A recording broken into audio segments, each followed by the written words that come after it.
Bonjour à tous, on arrive à la ronde 6 de ce tournoi de Capelle-la-Grande et je rencontre enfin un joueur qui a sur le papier plus d'élo que moi. C'est rare dans les Open maintenant parce qu'il faut gagner beaucoup de parties pour arriver à jouer des joueurs plus forts entre guillemets. Donc là, partie du matin, il va falloir prouver qu'on est présent dans ce tournoi, on est à 4 sur 5, il faudrait l'emporter avec les blancs.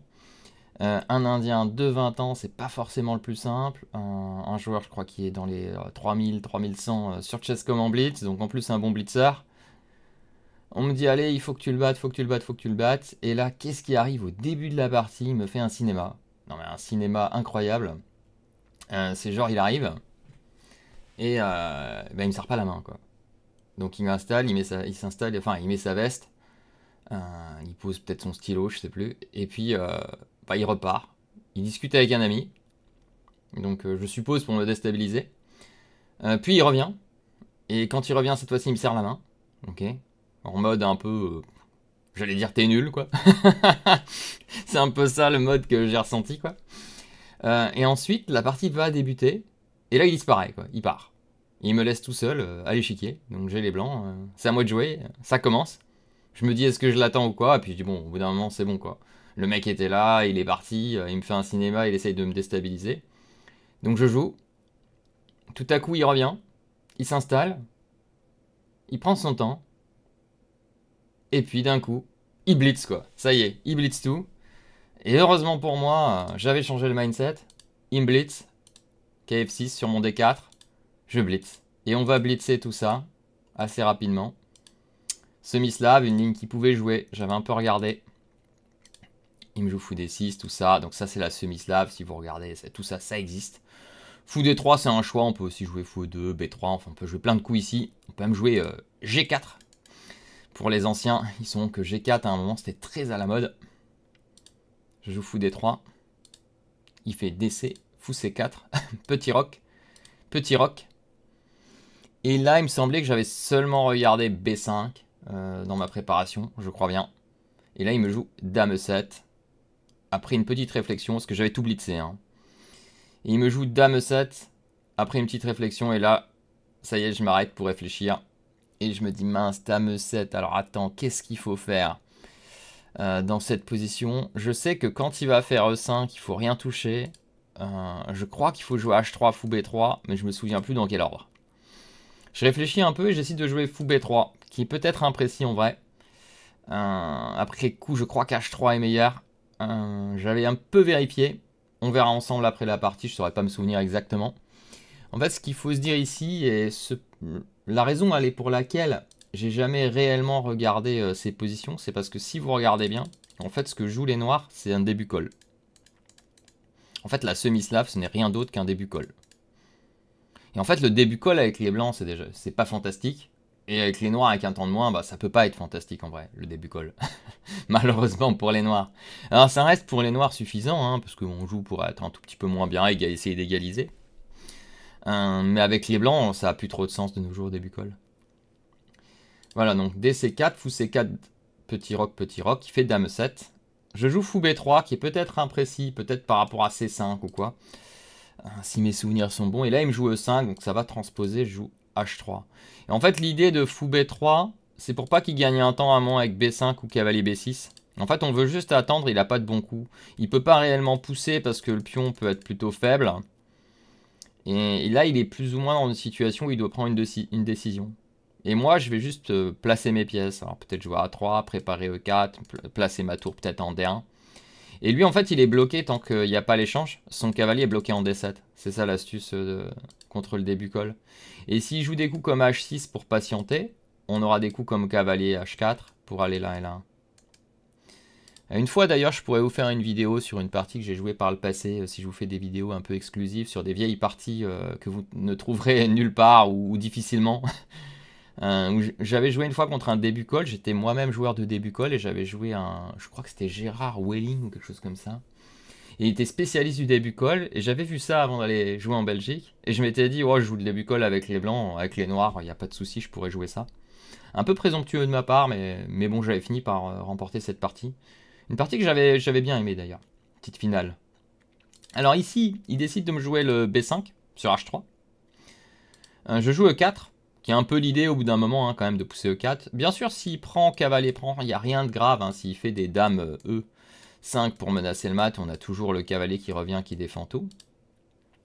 La stratégie ici, elle est assez claire pour les blancs. On veut simplement placer avec notre centre, jouer peut-être sur la case F5, sur le fait qu'après on a une majorité à l'aile roi, et lui c'est plutôt majorité aile dame, il veut peut-être essayer de jouer des B4, des A5, A4, des C5, peut-être des prises puis C5, il veut placer son fou en B7.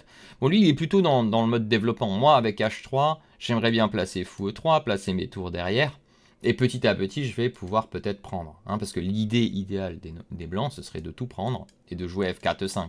Ça, ce serait vraiment le rêve ultime. Alors, je vais vous montrer un peu ce que c'est le rêve ultime. Lui, il a joué à 5. Et là, mon rêve un peu ultime, c'est d'arriver à trouver une ligne où je peux faire ça et où je peux envoyer ça. Mais ce serait bien d'avoir déjà le fou pour pas qu'il y ait de problème sur la diagonale ici. Parce que là, il y aurait peut-être des coups comme ça et des dames là. Et puis, il y aurait des fous prends qui menaceraient. Enfin, toutes sortes de choses comme ça. Je m'en mêle un peu avec les mots. Voilà, donc ça, ce serait l'idée. Lui, il fait A5, donc il menace mon fou. La grande décision entre A4 et A3. Je me suis dit qu'A3 était plus logique parce que A4, j'allais inviter B4 et peut-être il y avait des coups comme ça. Et peut-être quand il y a B4, mon pion peut être faible. Je préfère jouer A3 parce que là, il peut pas jouer B4 tout de suite. Enfin, il peut, mais il peut pas reprendre du pion parce qu'il a la tour en prise. Donc A3, je trouvais ça plus souple que A4. Il me fait fou A6. Et là, je joue tour D1, parce qu'après fou A6, il peut menacer B4, attaquer ma tour avec le fou. Un peu gênant. Il joue tour D8. Là je pense qu'ici, bon, il réfléchissait. La pendule, je ne saurais plus dire exactement, mais après, j'ai quand même commencé à réfléchir. Comme il est assez fort, je vais lui donner du crédit. En tout cas, sa technique d'intimidation n'avait pas fonctionné. Tour à D8, et après, on s'est plus ou moins suivi à la pendule. Peut-être à un moment, j'avais un peu d'avance quand même. Je joue fou E3, et voilà mon fou, vous voyez, arriver sur cette belle case. Donc un jour, je pourrais peut-être finalement tout prendre et envoyer F4. Alors bien sûr, le gros problème de tout prendre et envoyer F4, avant j'ai montré avec Dame prend. Je vais quand même vous montrer si par hasard je prends tout. Le problème c'est qu'il peut aussi prendre du fou. Et quand je joue F4, me piquer en C3 et me piquer le pion E4. Vous voyez, donc c'est pas si simple à faire. Il faut aussi que le pion E soit défendu. Mais l'idéal c'est ça, on aimerait tout prendre et pousser F4. Ou aller dans le grand idéal, ce serait plutôt de jouer K et D4, puis F4, E5. Mais là, pareil, vous pouvez avoir des positions, à un moment, quand vous faites F4, E5, il sacrifie une pièce, la dame reprend, il a des entrées ici, il attaque sur le fou. C'est pas si simple à mettre en œuvre, en fait. On veut toujours pousser sa majorité, mais c'est pas si simple. Je fais fou E3, il fait fou C8. Et là, quand il me joue fou C8, je me dis, bon, tu dois être mieux. C'est pas possible. Fou C8, il a joué quand même B5, A5 pour prendre de l'espace. Il n'a jamais poussé. Ensuite, il enlève sa tour de la protection de son fou, ça veut dire que B4 n'est plus possible parce que AB tour prend. Et ensuite, il enlève son fou et rentre à la maison. Je me dis, mais en fait, il fait n'importe quoi. Et c'est étonnant, 2586 de nos jours, moi je m'attends à un gros niveau. Et en fait, il me joue des coups horribles, quoi. Je joue D5 en me disant, je vais obtenir la case D5, je vais installer une pièce dessus et je vais avoir un bon avantage. Il me joue fou B7. À ce moment, je sens qu'il faut que je trouve quelque chose. Je sais plus exactement si j'ai beaucoup réfléchi, mais à un moment, je me dis, il faut que je joue, je prends. Fou prend C6 et je joue cavalier D5. Après coup, je verrai que c'était pas le bon coup. On le verra ensemble à l'analyse. On va garder le suspense. Pourtant, ça paraît tellement logique qu'il y ait D5. En me disant, allez, si tout s'échange, à la fin, j'ai une tour en D5 qui attaque ces deux pions, qui sont partis un peu trop loin. Donc ça, c'est un peu le désavantage quand vous poussez des pions. À un moment, ils peuvent être faibles. Il a le pion sur case noire, on garde les fous de case noire. Tant qu'il n'échange pas le fou, j'ai l'air bien. Donc je joue ce cavalier D5. Il prend du fou, je fais fou prend. Et là, on peut déjà sentir la différence avec la prise du fou. D'abord, j'arrive dans cette position, je me dis, bon, bah s'il prend pas le fou, j'ai un beau fou. Il me joue B4, qui est un bon coup pour enlever sa faiblesse. Je prends, il fait fou prend. Et vous voyez, maintenant, il est un peu plus solide. Pion A5, un peu difficile à prendre. Mais j'ai un bon contrôle central. J'ai le fou en D5. Je peux arriver avec ma tour. J'ai des possibilités de KH4, KF5. Et là, j'hésite et je joue tour à C1. J'étais pas sûr. J'étais vraiment pas sûr de ce qu'il fallait jouer. Je l'ai pas analysé avec un vrai ordi, donc je pourrais pas vous dire. Mais j'ai réfléchi à faire ça pour provoquer G6. Mais je me disais, si c'est pour juste revenir, c'est pas vraiment ouf. J'ai hésité à placer Madame ici en B3, en A4, tout ça, c'est des coups. Je contrôle la case B6, il n'y a pas de quai B6. Bon, il y a quand même des quais C5, il y a du tour C8, donc je me suis dit, après coup, bon, allez, petite réflexion, mais tour AC1, c'est pareil logique. Si tour C8, je prends en C8. Je me dis bon avantage, et là, il va me trouver une ligne intéressante. Il va me jouer quai prend D5. Je prends logiquement de la tour, et je me dis c'est bon, c'est un bon avantage s'il ne peut pas jouer cavalier F6. Et on va voir sa force, c'est qui calcule. Et il me dit écoute, j'allais dire vieil adversaire. Il me dit écoute, je te sacrifie le pion. À ce moment-là, bah, si je le prends pas, c'est pas exceptionnel. J'ai réfléchi un peu à tour B5. Mais je me disais, c'est peut-être trop lent, il va trouver des idées. Je prends le challenge, je prends le pion, dame B7. Et là, je vais un peu renoncer. En fait, il menace des tours C8, tour prend, et mettre la pression sur ce pion. Il menace peut-être des tours E8 pour échanger et prendre ce pion. En fait, j'ai un pion de plus, mais il a un petit contre-jeu.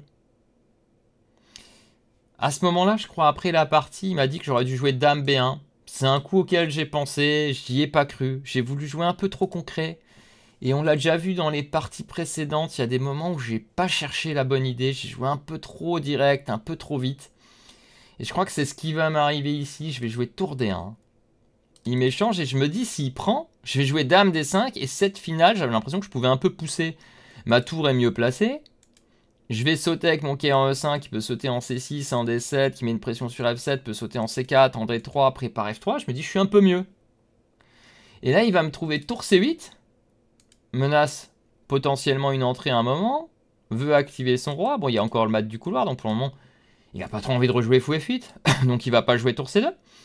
Je fais KE5, je me dis c'est un très bon coup, j'ai du F3, j'ai du G4, roi G2, roi F3, je me dis je suis vraiment bien.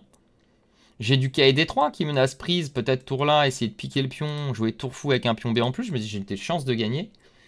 Il me fait F6, j'avais prévu KD3, et en fait ce que je n'avais pas vu et que lui avait calculé, et là, ça m'a fait le choc, quoi. Parce que, en fait, je pensais ici, c'est juste mieux, quoi. J'avais loupé KD 2. Voilà l'erreur. Loupé en fin de ligne un cavalier D2. Et c'est quoi l'astuce de ce KD 2? C'est qu'on se dit, bah, je gagne KD prend B4, mais non, je ne gagne pas. Il y a tour échec. Et je perds même la partie dans cette variante, parce que mon roi doit s'en aller. Cavalier F1. Roi revient, cavalier prend E3 échec. Roi H2 forcé, il prend ma tour, j'abandonne. Donc je peux pas jouer ça. Et je réfléchis, je sais plus le temps, peut-être j'avais encore 10 minutes ou quoi, et je me rends compte que ça va juste faire nul, que prendre là ne va rien donner. Donc je joue G4 et je propose nul. J'avais dit que je proposais pas nul, mais bon là, j'y ai pas cru du tout à cette variante. Donc j'ai joué G4 et j'ai proposé nul. Voilà, pour la fin de cette partie, on verra. Bon, ici je vais pas m'amuser à montrer toutes les variantes, mais il n'a pas de problème particulier, il peut replacer son quai en C4, ça va juste faire nul. J'avais peut-être vu aussi tour... non, tour C2, ça marche pas parce qu'il y a prend B4, mais je crois que c'était juste quai C4 qui était pénible. Voilà. Que dire de cette partie? Je pense que j'avais un énorme avantage. Je l'ai un peu vérifié sur Lichess, mais pas avec un vrai ordi. Donc je peux pas dire. Le collègue dans la voiture, je lui ai demandé, regarde, pour voir si j'étais bien. Il m'a dit, t'avais un bon avantage. Je pense que j'ai loupé entre ici, où là il me donnait un meilleur coup, on verra après. Peut-être même avant, ici il faut vérifier tous ces A3, A4. Moi j'ai pensé A3 était mieux, mais c'est pas sûr. Il faut chercher ici dans cette section-là, jusqu'à cette section-là. Où la tour D1, je pense que c'est déjà une erreur. Bon, on va regarder ça ensemble. Il faut regarder avec un vrai ordi ici, mais on va quand même regarder avec ce petit chesscom. On va essayer de se faire une idée. Alors attendez, je change la vue, bilan, paf, vous me voyez, et on va mettre la petite analyse. Alors j'en profite pour vous dire, dites-moi si vous voulez que j'appuie sur certains endroits. Pour le moment, j'essaie de faire des analyses qui ne dépassent pas les 20 minutes, pour pas aller trop loin. Je vous parle un peu juste des... comment dire, des moments les plus importants. Et vous voyez, regardez, j'ai joué à 2700 Elo et il a joué à 2600, donc on a bien joué. Je fais 2 erreurs, 2 imprécisions. J'ai pas eu de manquer, donc vous voyez, j'ai pas manqué de gain réellement. Mais je pense que j'avais un grand avantage, 94,8. Et on voit que j'avais ici 1,50. Alors je sais pas si c'est 1,50, il faudra vérifier. On va regarder un petit peu ensemble. L'analyse. Donc un joueur qui qui m'a pas fait forte impression dans cette partie. Il m'aura fait plus d'impression dans le rapide, même si dans le rapide, en fait, j'ai perdu contre lui en rapide, pour dire, dans la dernière ronde, mais c'est moi qui ai mal joué. C'est pas genre il a super bien joué, c'est vraiment moi qui suis passé à travers. Vous voyez, là, j'ai obtenu une bonne position. Hein. Cette position, elle est pas simple à jouer pour les noirs. Il n'y a pas de coup utile, en fait. Les blancs sont juste un peu mieux. Heureusement que j'avais un peu de connaissances, que sinon, j'aurais pu vite mal jouer. Vous voyez, fou à 6, c'est pas bon. Ici, à 3, à 4, c'est délicat, mais je pense que fixer, c'est pas bon pour moi. Ouais, vous voyez, cavalier E2, D4, fou à 6. Je me fais quand même un peu clouer. Mon pion E, il peut être en prise dans certaines lignes. C'est pas agréable, il y a du C5. A3, c'est beaucoup plus fort. En tout cas, ça paraît beaucoup plus fort.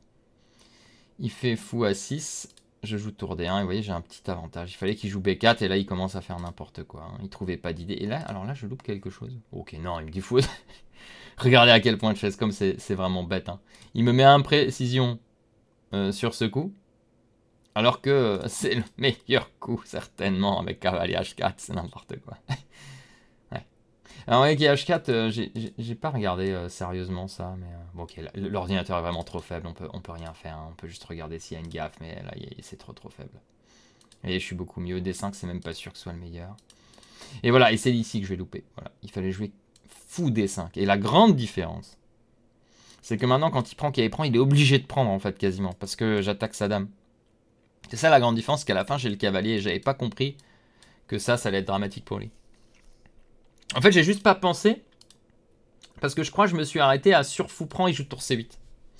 Et ce que j'ai pas vu, c'est ça, enfin j'ai même pas regardé ici, et que là c'était bon ça. Ça paraît illogique de placer sa tour en fait.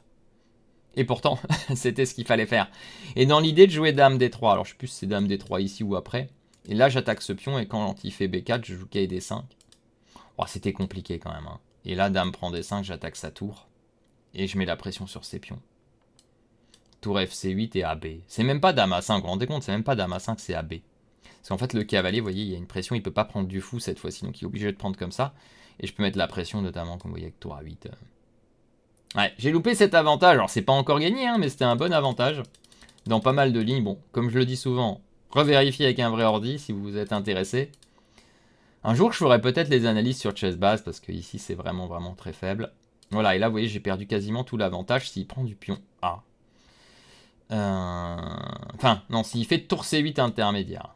Ok, ça, il a pas vu. Je crois que j'ai pas vu non plus ce coup. C'est possible, je l'ai regardé, mais j'ai pas compris la différence. Et la différence, c'est que oui, après, j'ai tour A1 sur fou prend, bien sûr. Oui, apprendre, non, c'était pas bon parce qu'il y avait tour A7. Ça, c'était ce que j'avais prévu pendant la partie, d'ailleurs. Donc là, il fait à nouveau une petite erreur. Et là, il trouve le meilleur coup. Hein. Ici, je pensais vraiment que j'avais un grand avantage. C'est aussi pour ça hein, que finalement, j'avais joué cavalier prend assez machinalement, parce que je pensais que s'il prenait pas, j'étais mieux. Quoi. Et vous voyez, par hasard, c'est pas si clair. Hein. Enfin, c'est pas par hasard, c'est pas suite à un bon calcul. Donc sa force, c'est vraiment le calcul. C'est pas les ouvertures. C'est pas la stratégie de milieu de jeu, c'est plus le calcul. Et tour B5 était intéressant. Et là, lui, il me conseillait dame B1, il faudrait voir ici. Mais ouais, tour C8, c'est ce que j'avais vu. Tour C8, tour C8. C'est un peu bizarre quand même. Hein. Vous voyez, c'est le seul coup hein, pour un petit avantage. Donc, je sais pas si c'était un bon choix pratique ce que j'ai fait. Et dame B3 était peut-être meilleur. Hein. J'ai pas compris que dame B3 était si fort.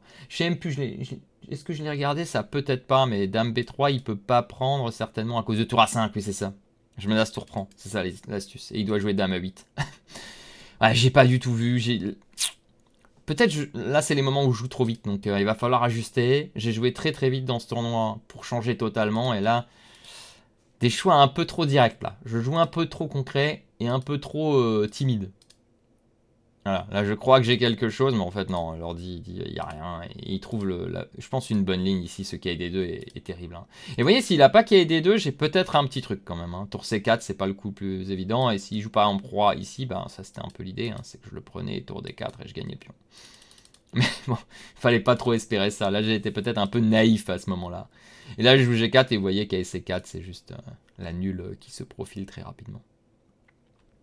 Donc voilà pour cette ronde 6. Malheureusement, j'avais un shot pour être bien dans le tournoi. Je l'ai manqué, mais j'ai fait une partie où... On va dire, j'ai été là, quoi. J'ai pas fait de la figuration, d'ailleurs. Je vais repasser juste en mode principal. J'espère. tout cas que ça aura pu être instructif cette position. Ce qu'il faut retenir, hein, je vous le remontrerai, mais ces positions, c'est juste des débuts col inversé, la semi-slave. Donc n'ayez pas peur de la semi-slave. Col inversé, ça va jamais vous embêter. Et juste placer les pièces, E5 surtout, ne prenez pas trop vite, ça va les aider. Ou bien, quand vous prenez, il faut vraiment que l'idée, elle passe avec votre majorité, sinon c'est égalité totale, ça libère son fou, ça libère ses pièces. Voilà, partie juste occasion manquée de mettre plus de pression et de tenter de gagner. Partie du matin peut-être aussi. Sa technique d'intimidation, vous pouvez essayer de faire pareil. Moi j'ai fait un peu pareil dans ce tournoi, je vais peut-être le répéter, mais j'ai essayé d'intimider mes adversaires en jouant vite. Mais ça m'a coûté cher dans les positions où j'étais mieux.